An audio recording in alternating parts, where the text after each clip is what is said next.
My name is Micah. I'm an electric bike and micromobility journalist, and I'm excited to have you guys here for the After the Boom panel. We have a great set of panelists here. I'm going to let each one introduce themselves, and if you could just tell us a little bit about your company and what product or service you guys offer. So we'll start with Sam. Sure. Hey, everybody. My name is Sam Ebert. I'm formerly from the United States, but live in southern Germany now, and I work for Cannondale Bicycles, managing our mobility solutions. Hello, my name is Wanda Kesel. I work as a team lead for concepts and innovation at the premium e-bike manufacturer Riese and Müller. We're manufacturing e-bikes and e-cargo bikes and are a full range supplier based in Germany near Darmstadt in Mühltal. Yeah, I'm Ferry. I'm the founder of Veloretti, a direct-to-consumer e-bike brand located in Amsterdam. We sell urban lifestyle e-bikes. All right. Hi, everyone. My name is Anna. I'm the CEO and co-founder of NOCA Mobility, and we are building a B2B supply chain software for intelligent master data management specifically for cycling so that the entire supply chain is digitally connected through product, transaction, and sustainability data. Awesome. And so we've got a really diverse group of companies and panelists here. And so I'm excited to get into sort of the nitty gritty with you guys so we can really nerd out about this. Now, we are in somewhat of a precarious position, I feel like, in 2024. You know, obviously we came out of this great wave from the pandemic, but things crashed a few years ago. And now I really want to know how it's affecting us in 2024. Are we still feeling the impacts of that crash? Is there a positive outlook? Let's start with Sam. Coming out swinging. So we're certainly still feeling the impacts of the bike boom resulting from the pandemic. This will sound a little bit like a supply chain lesson, but there's something called the bullwhip effect. It affects all industries where something felt at the consumer demand level is magnified to the retailer, which is magnified to the distributor, which is magnified to the producer or manufacturer, being us. And across that scale is also time. So we can often bring a lot of product to market, maybe a little bit too late because we've listened a little bit too late comparative to what the consumer is demanding. So what you'll see with a lot of brands right now is a lot of inventory. Right. Okay. Absolutely. Yeah. And Wanda, can we get sort of your insight on this? Would you agree with Sam? Do things look a little bit different from Riese and Müller's perspective? Yeah, I agree with Sam. So actually, one of the main problems that resulted from the pandemic was that the high demand for bikes during the pandemic led to a market saturation, and the orders dealers placed during the pandemic came in pretty late or are still arriving, which led to high stock levels at dealers and also at manufacturers like Riese and Müller. And what we're experiencing now is that the dealers are still coping with the high stock levels. So we're doing dealer surveys from time to time with the Riese and Müller dealers, and they report still high stock levels of Riese and Müller bikes. But we're also cautiously optimistic that this will change until the end of the year. And if we look at, for example, I mean, we had that the market is flooded with goods, plus we had the market saturation due to the pandemic. And we had a pretty bad spring season in the bike industry. And looking at all this, the year-on-year comparison for 2023 is still moderate. So the decline is still moderate and acceptable, I'd say. So this makes us look optimistic to the future. And we think that the market will recover starting from 2025 on, maybe slowly until 2028. Yeah. Okay. Fingers crossed. Yeah. Okay, so I know that a few years ago, supply chain was really on the forefront of a lot of people's minds, right? And now in 2024, it almost feels like we've had the inverse effect. Would you say that that's right, Anna? Are we going the other direction now? What are the issues with supply chain, or is it no longer an issue?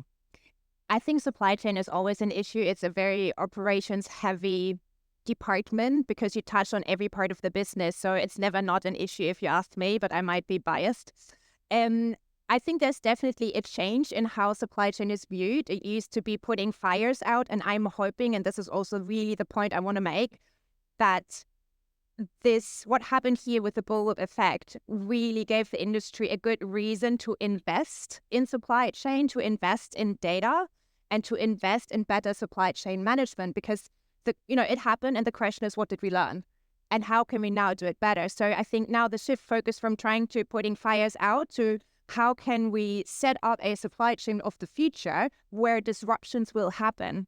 Like it's going to happen more often or in a different way. So I just really want to put out the question, what have we learned and how can we avoid a situation like this in the future? Okay. And what have we learned? And are we making progress there, or do you think there's still a lot of work to be done? I mean, I think it really depends on the different brands. So I observe. So we speak to component suppliers, we speak to brands, we speak to retailers. And you see that some of the brands have really taken the time to invest in operations and technology and processes. Others have not.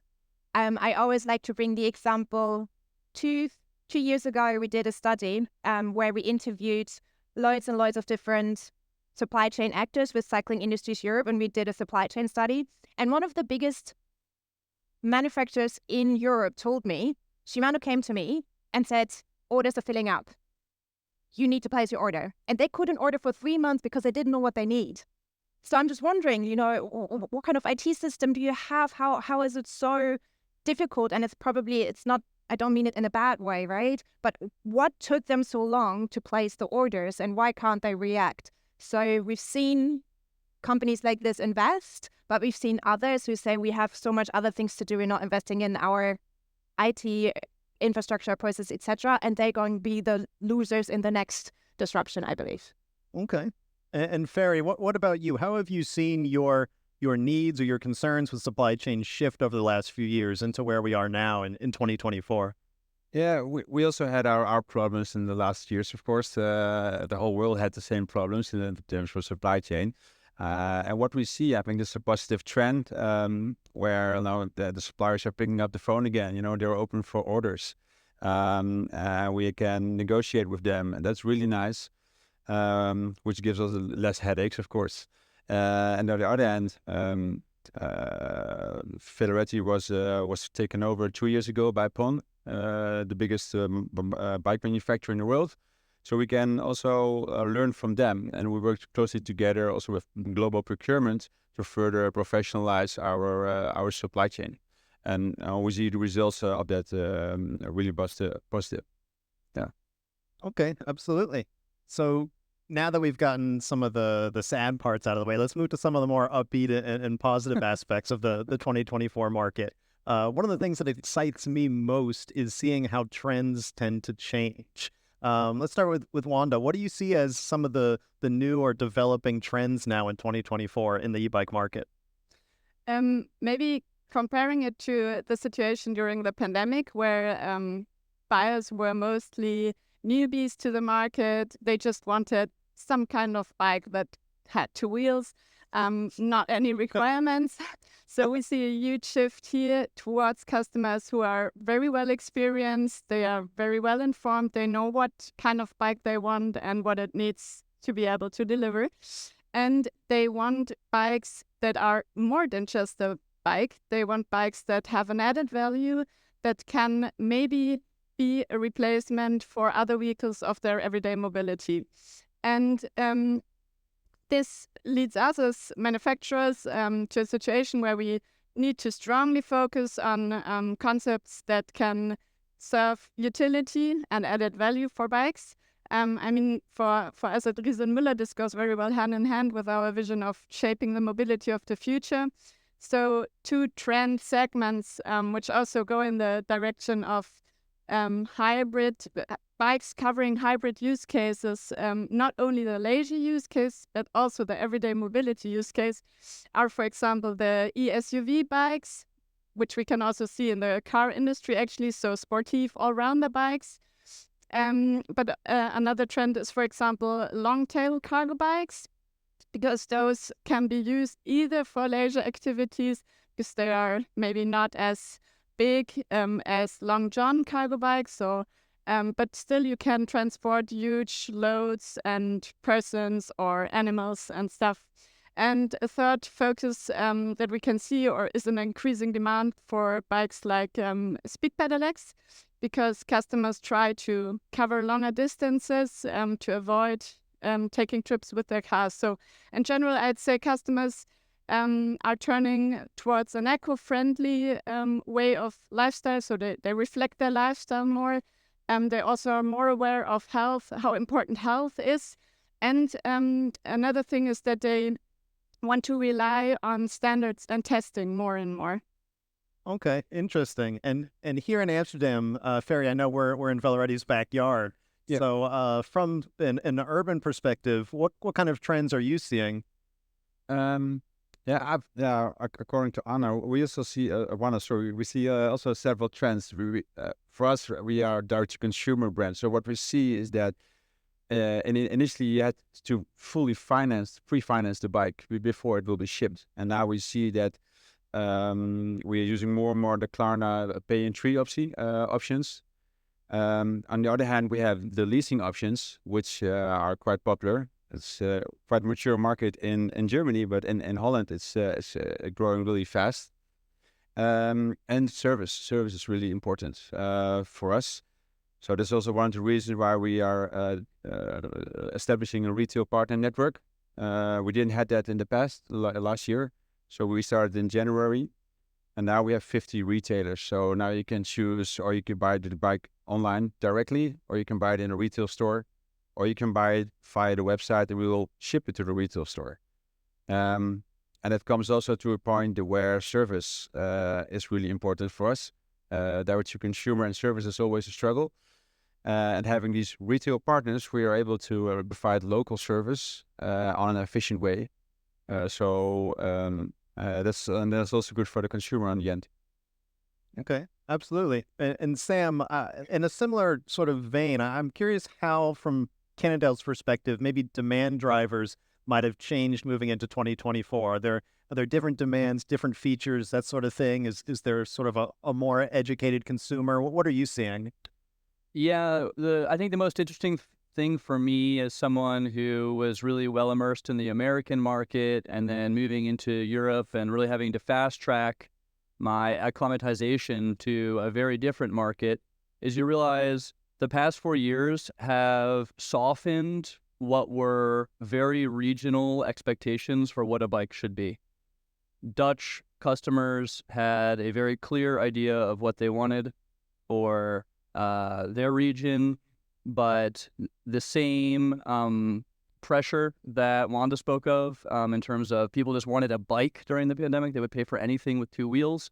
It let them all be a little bit less choosy and specific. The same thing happened for Southern German trekking customers. So these sort of regional divisions still exist, but they softened and people are a little bit more willing to step out of sort of the cultural expectation of what the bike for their area is.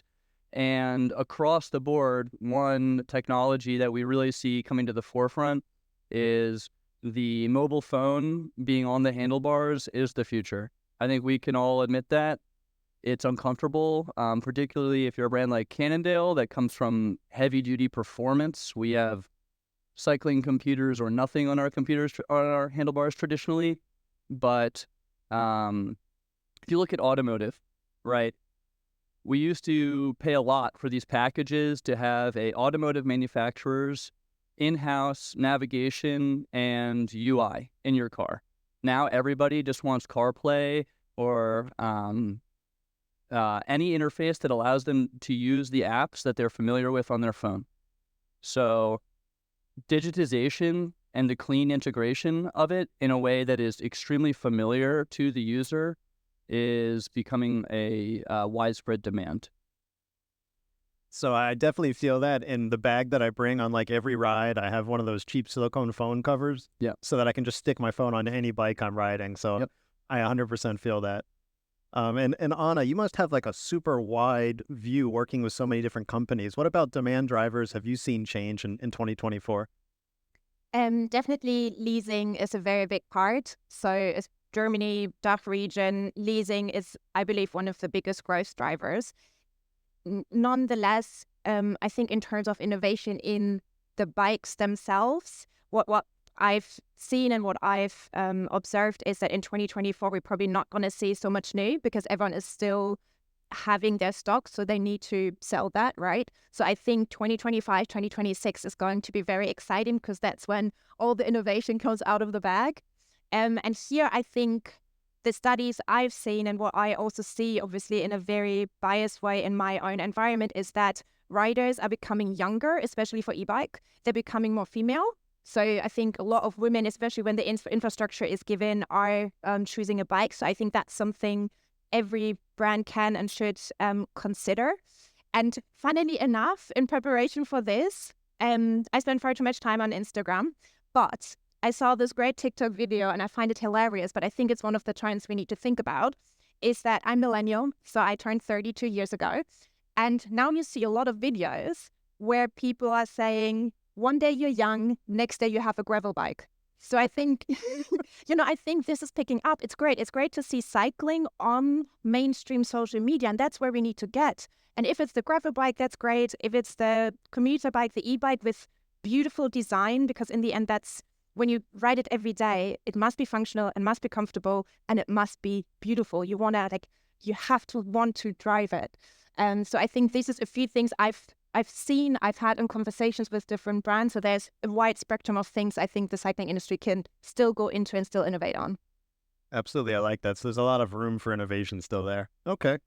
The next question I want to talk to you guys about is how the global economy is impacting sales and pricing, right? Because we've had what I think a lot of people feel like has been a tough few years, but at the same time, politicians are telling us, there's growth, we're seeing slowdowns. How does that affect pricing and sales in the industry? Wanda, let's start with you. Yeah, sure. Well, from our perspective, I don't see a very huge impact on our pricing as a manufacturer. I think we're still consistently following our premium positioning here. And if you want to provide high quality bikes, they have a certain cost. Sure, of course, we can see that dealers, for example, need to sell out bikes by giving discounts.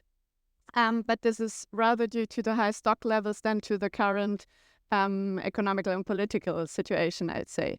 On the other side, looking at sales and sales measures that we maybe have to take, we're trying to strengthening our focus on retail sales. So we're keeping very close contact to our retailers and the whole network. We're trying to make good offers to them, for example, bundles for daily orders or stock bikes. We're investing marketing budget to help support the dealer network. At the same time, we're of course also looking at our end customers, and here we're really trying to reach them where they need us and where they look for us, which means that we, for example, develop new sales channels or have developed new sales channels during the last years. But we also try to look at different forms of ownership. And then, of course, there is the segment of business projects, which is also growing a lot for us at Riese and Müller. So we're looking for new possible project partners in the business segment, and also having good offers here, providing good offers to them.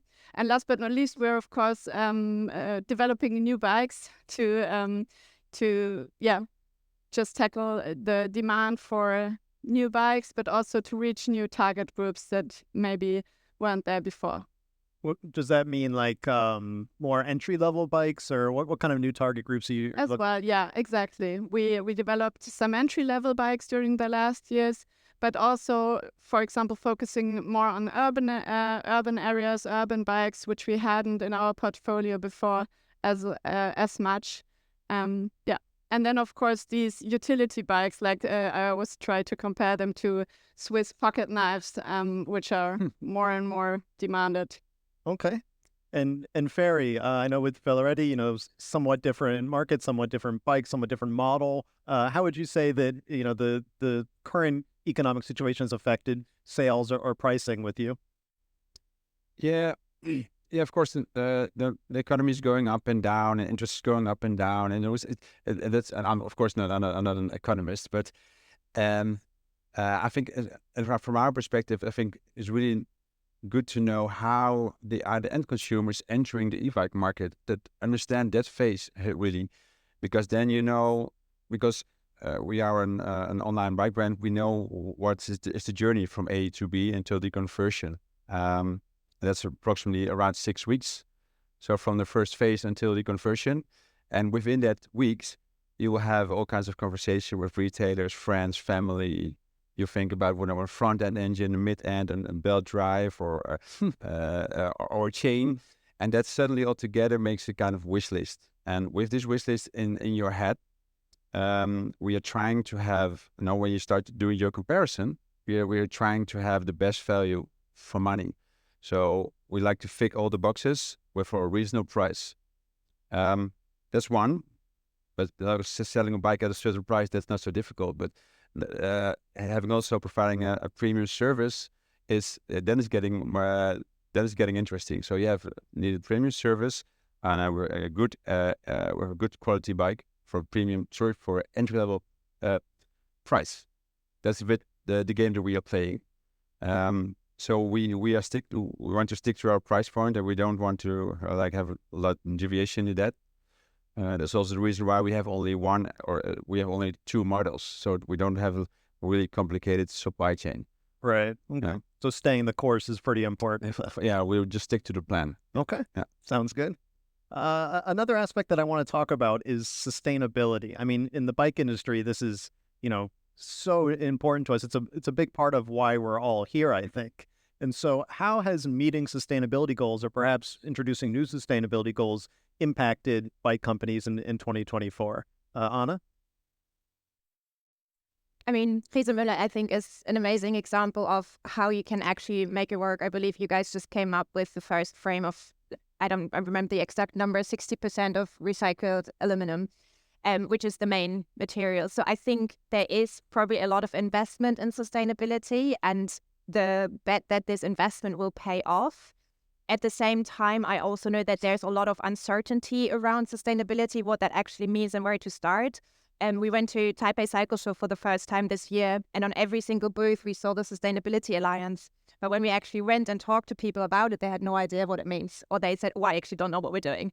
So I think that is literally what sustainability is right now. There is some really interesting regulation coming into place in 2027 that we're working on, the battery passport. And I think that will be the first real example of a product passport and how the industry can then move with that. I believe it might make bikes more expensive, putting it into perspective with the pricing. All the battery manufacturers we've spoken to say, I probably have to pay extra for this, so I will hand it down to the brand, who will hand it down to the customer. So that's, I think, a few of the things to look at when talking about sustainability. Okay, interesting. Yeah, and I think that another development that we're starting to see is a general shift, or at least exploration, in how sales channels are changing or perhaps evolving in 2024. Sam, can you tell us a little bit about this from Cannondale's perspective? How have we sort of reevaluated sales channels, or perhaps explored the different ratio of bike shops versus online and that sort of aspect? So I think one of the most unfortunate outcomes of the pandemic was the feast or famine of many bike shops. I cut my teeth in a bike shop.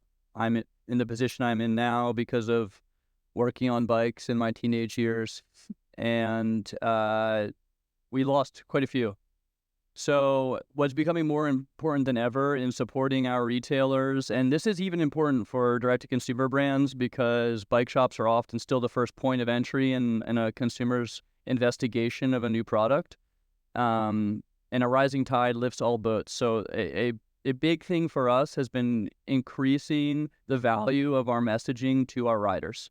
So really getting better with search engine optimization, really getting better at accessing the rider themselves through paid advertisement, having authentic value-based conversations with them, not just checking boxes on a specification sheet.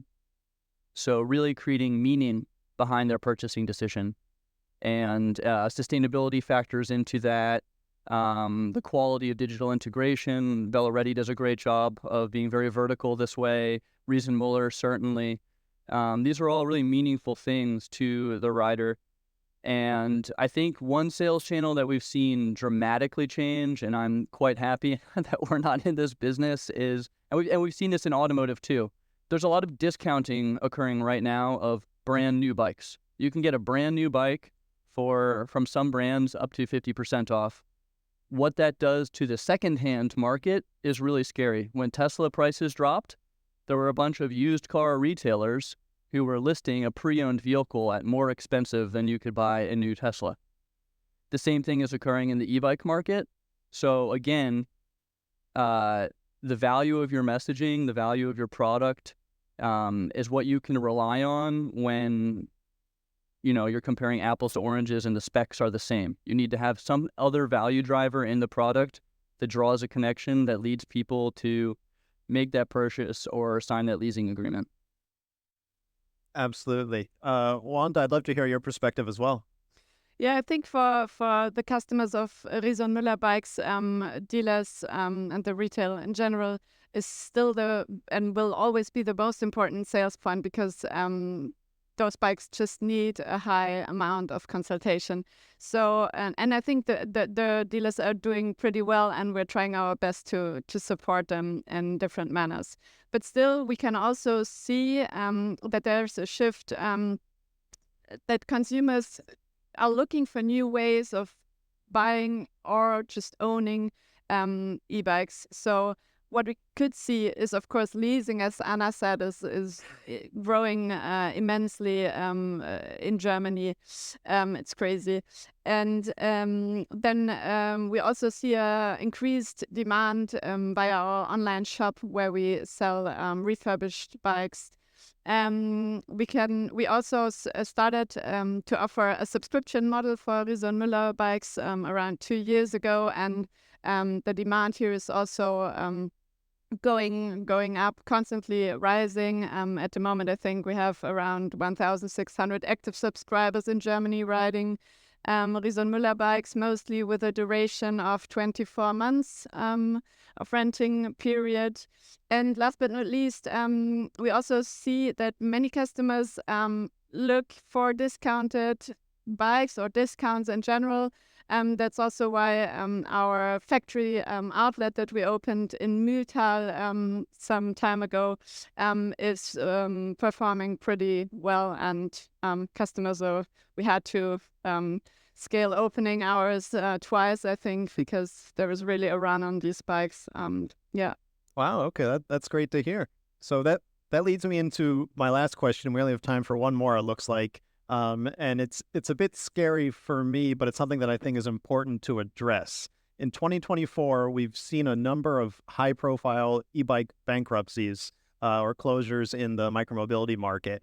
I'm sure all three of these companies here are safe, but from a wider perspective, Anna, I'd love to hear your perspective here. Looking at the industry, is this something that we need to be worried about? Are we going to see more of these closures, or are these sort of isolated incidents based on some perhaps decision-making or business models that didn't quite work out?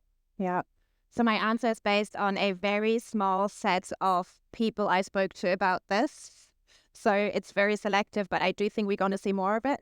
I think that especially liquidity is the main concern for most brands, and there might be some more, victims of the pandemic or the aftermath of the pandemic. I expect to see it. I expect to see M&A happening, because it doesn't mean that it's necessarily a bad business. So I expect that. If it's a good thing, a bad thing, I can't comment on, and I'm not 100% sure it will happen, but that's what, from the conversation, I've heard. Okay, interesting. So something to be watching out for, certainly. Absolutely. Okay. Awesome. Well, those are all the questions that I had for you guys. Let's have a round of applause for our panel here, and thank you all for being here with us today. Thank you.